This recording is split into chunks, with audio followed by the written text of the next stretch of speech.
pandemic was bad. Wait till you see what's next. Are we sleepwalking into a dictatorship?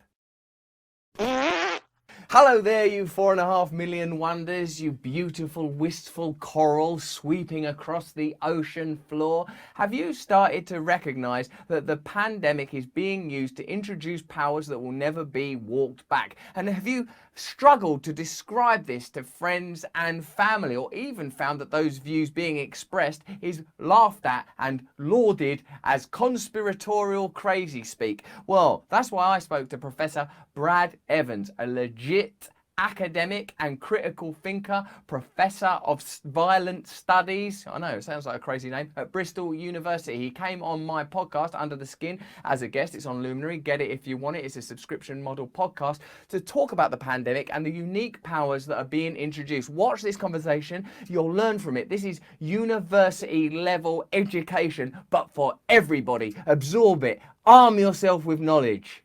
Do you talk about some of this stuff? I'm assuming you do in Ecce Humanitas. Is that how to say it? Your new book. The bit that I'm looking at now is it says that you look at the changing nature of sacrificial violence from the theological origins of sacrifice, which we all understand, to the contemporary exhaustion of the the modern victim in contemporary civilization. What do you mean that? Well, there is a kind of, what do you mean by that?